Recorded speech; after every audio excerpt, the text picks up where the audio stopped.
The UK is famed for its rolling countryside. A green and iconic land.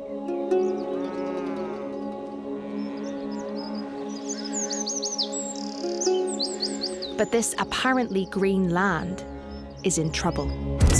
Major incidents have been declared. The flood siren has sounded again. 40 days without rain. This is a severe drought. Yield reduction of about 50%. There's undoubtedly the feeling that it's either nature or it's food production, and never the twain shall meet. And I think it's the complete opposite of that. As climate change gets worse, as nature and biodiversity loss gets worse, those services that the ecological system provided us becomes sacrificed in a way that we then have to pay for. For farmers, the implications of this period have been devastating.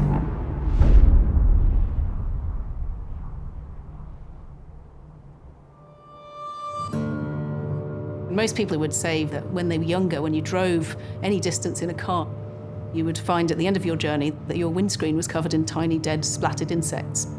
And that just doesn't happen anymore.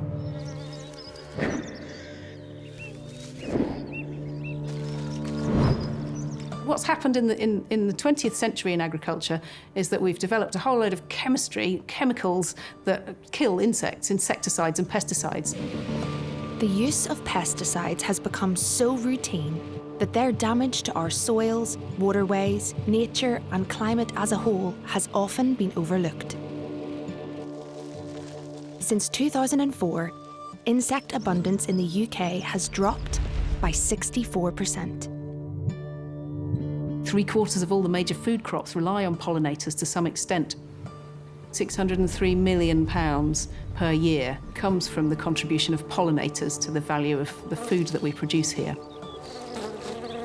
If we ignore the role of invertebrates, like pollinators and predatory insects, in our ecosystems, we become much less able to produce food. It's an extremely important service that we ignore at our peril.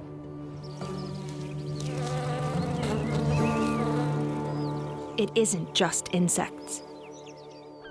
Everything we need for survival relies on there being an abundance of nature. Biodiversity is the foundation of life. The food we eat, the water we drink, the air we breathe, the carbon storage we need. Nature is underpinning pretty much every aspect of our society, economy, and indeed civilization. But the reality is that actually we're one of the most nature-depleted countries in the world. If we restore nature, it will help us tackle some of our biggest challenges. Nature can catch and hold vast stores of carbon, and at the same time can be reducing the risk of flooding, can be reducing the risk of heat waves and sustaining agriculture. If we are to navigate the effects of climate change, to maintain food and water security, if we're going to protect public health and well-being, then we don't have enough nature to do that anymore. There's one major reason for this. Our food system is by far the biggest cause of destruction of the environment. It's the biggest cause of deforestation. It's the biggest cause of the collapse of biodiversity of wildlife. It's the biggest cause of freshwater stress and freshwater scarcity. And it's the biggest cause of the collapse of aquatic life in our oceans. It's also, with energy, the second biggest cause of climate change. If we don't change our food system, our unsustainable food system, we won't be able to feed ourselves in the future. After the Second World War, there were 2.5 billion people on the planet. The population was projected to grow to 8 billion. And one of the biggest concerns people had at the time was that we wouldn't be able to feed ourselves. The Green Revolution intervened.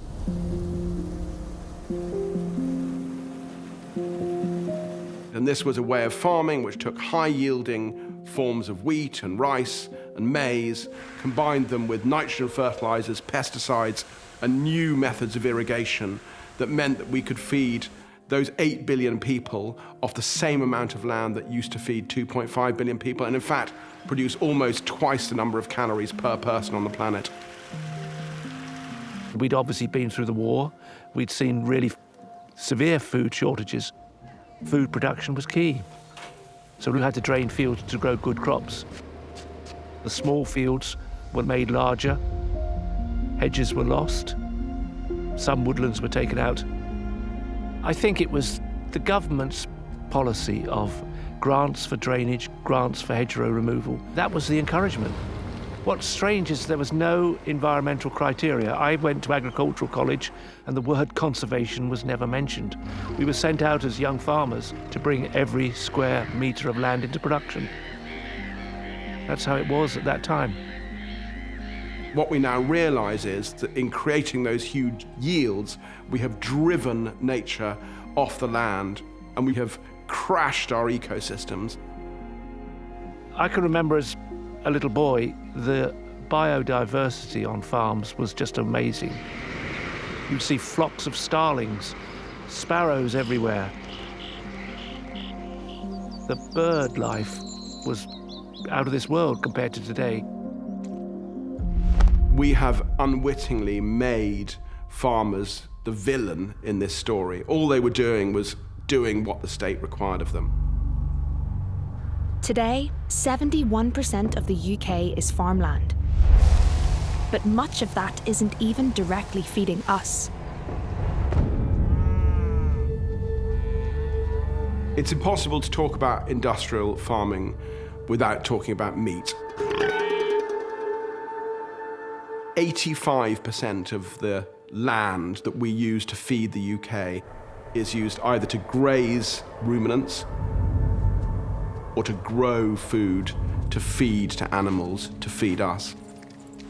Only a fraction of our farmland is used to grow pulses, grains, fruits and vegetables for us to eat. Despite taking up so much land, livestock produces just 32% of our calories. We do not need to be growing that much meat.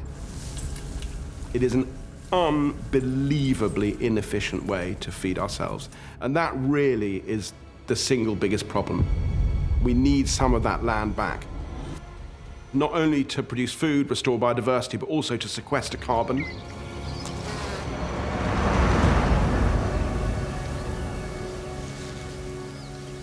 This doesn't happen without our farmers. They're the people who understand this land. They're the people we need to incent to do the right thing. The farming practices of the old Green Revolution solved the food problems of the 20th century, but are not suited to the urgent climate and nature loss crises of the 21st century. We now need a new green revolution where food production works with nature. Government and business support are critical in allowing farmers to achieve this.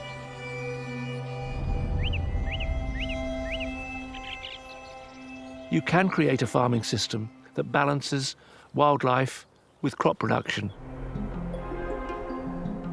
Across their 1,300-acre arable farm, the Barker family have adopted farming methods that work with nature. Restoring water catchments to protect against drought, reducing ploughing to improve soil health,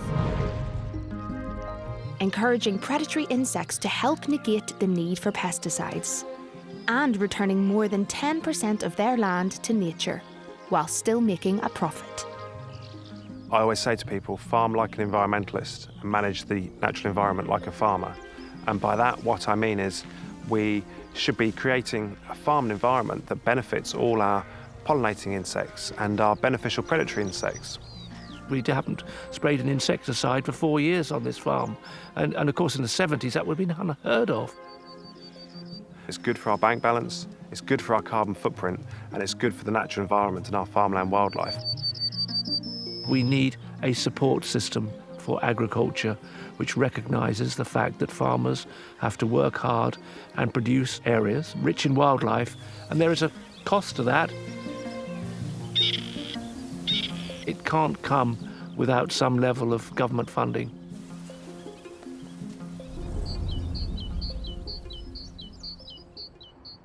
So we have got a situation at the moment where public money is driving change in our landscape, and it's not always change for the good.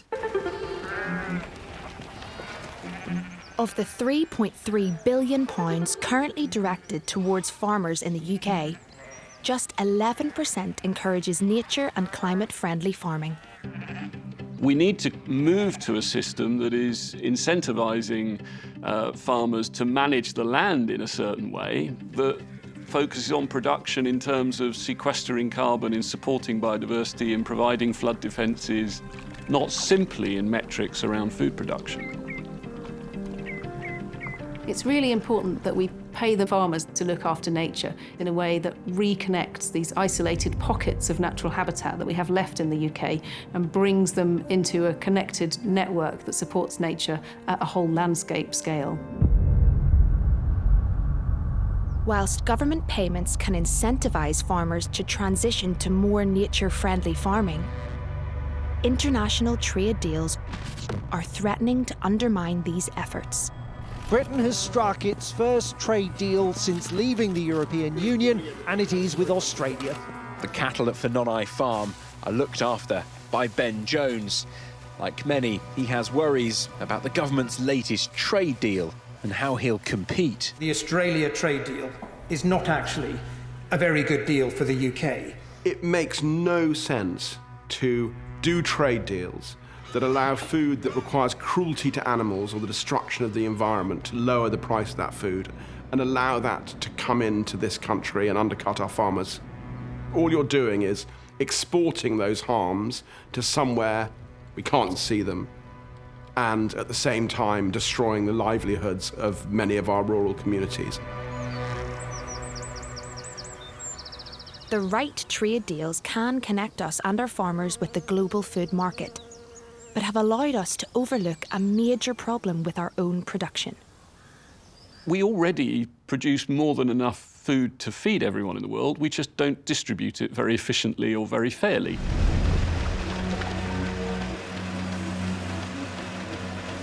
Food security is essential. But due to factors from business supply chain requirements to government policies, farmers are all too often forced to waste huge amounts of food.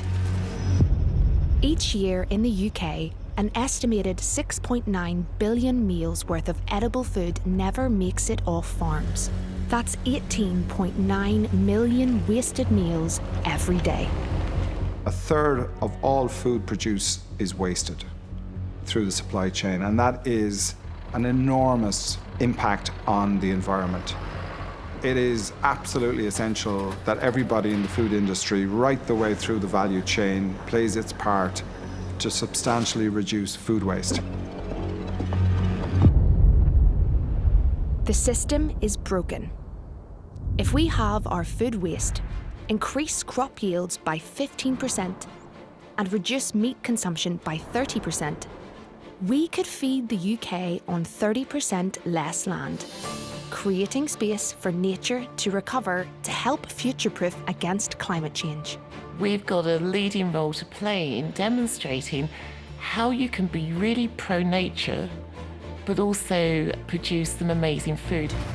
To help reduce food waste, businesses need to ensure their policies and practices aren't driving waste, whilst ensuring farmers are connected with markets that can use this food.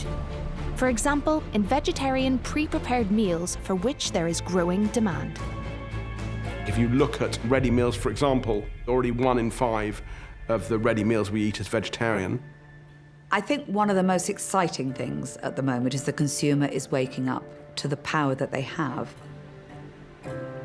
I'm constantly saying to businesses, if you are not planning to reduce your impact on this planet, then you don't know it yet, but you're already in trouble, because the consumer is going to want to really clearly understand when they buy from you what lies behind that.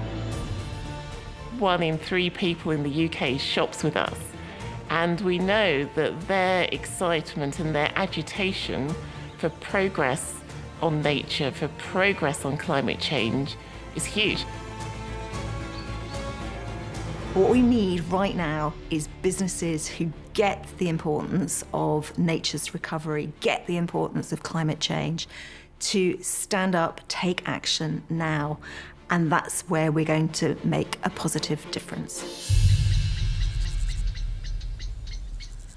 To move towards more nature-positive and carbon-negative practices, it's vital that all farmers have access to the right financial support and advice. We're one of the largest lenders to agriculture in the UK. It's almost 19% of the carbon emissions on my balance sheet of my lending, and only 2% of my lending. We support over 40,000 farmers up and down the UK. If I want to halve my emissions, I'm not going to stop lending to agriculture. So I now need to develop, having measured it, how do we help make a transition that is supportable, sustainable for the future, that allows us to reduce our emissions, but in a just and fair way. The solution is twofold: improving our current farming system whilst investing in new opportunities. Farmers are generally hugely entrepreneurial in their approach. They're huge adopters of renewable energy and renewable sources. Innovation is providing new ways to produce food. Solar-powered vertical production, regenerative ocean farming, insects recycling food waste, and precision fermentation producing new protein sources all have the potential to relieve pressure on land. But to reach net zero and restore nature, investment must reach all our farming systems. One of our regenerative farming projects, when it was assessed, was sequestering 10 times more carbon than it's emitting. And that's a huge contrast because our agricultural sector in the UK is responsible for something like 10% of our emissions. I think financial institutions need to be thinking long-term about how they're supporting farmers in transition, because ultimately the success of their investment and the value of the underlying asset in the land will be better supported if the soil is sequestering more carbon and the biodiversity on the farm is healthier. One of the things that will have the biggest impact, both on nature and on climate change, is how we use our land.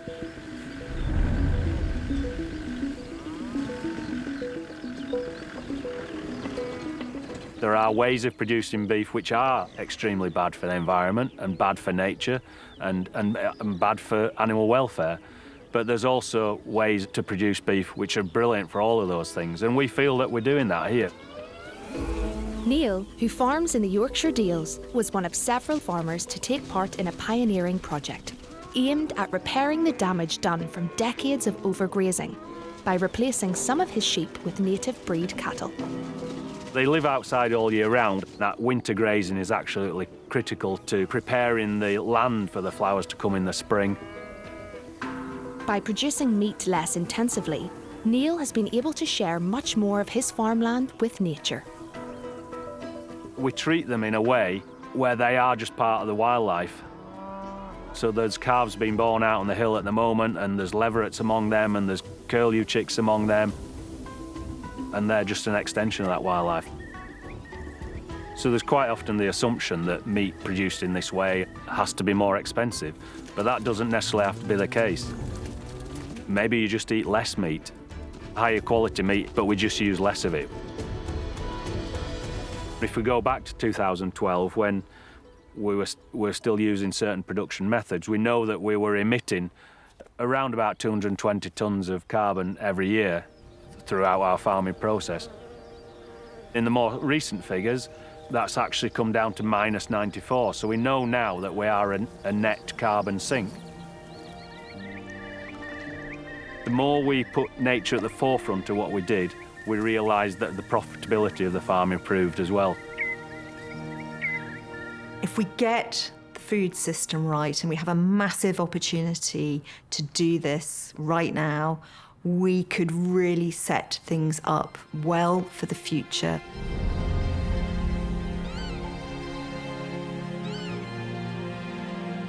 The ways we use land to produce food must be reformed to meet our urgent climate and nature commitments. With the correct support, all farmers can drive this new green revolution. It is possible to have a farming system that balances wildlife alongside food production. From my perspective, I think it's really important that food retailers look for different methods of production that are better for the environment, better for nature. We must design nature back into the farming system to ensure farms remain profitable as they tackle one of the most important challenges of the 21st century: the devastating consequences of a changing climate. We're now literally at 5 minutes to midnight. Now is the time to take an integrated approach whereby nature recovery migrates to the centre of economic thinking. Nature has been exploited, not valued, not costed. Nature doesn't exist in any of the systems that we use to value human success. And until we start building nature into our calculations of what makes a successful farming system, we can't be surprised if farming continues to destroy nature. The only sustainable way forward for us as a business, indeed I would argue for any business, is to be nature positive, because without being nature positive, ultimately you can't be profit positive. There's tremendous opportunity in this. We've seen it with net zero. A whole industry's blossomed. We now need to see the same thing happen with nature. At the end of the Second World War, we've been asked to be farmer heroes with regards to food security. Maybe now we're being asked to be farmer heroes again with regards to climate change and to nature's recovery. And I firmly believe that we can do that.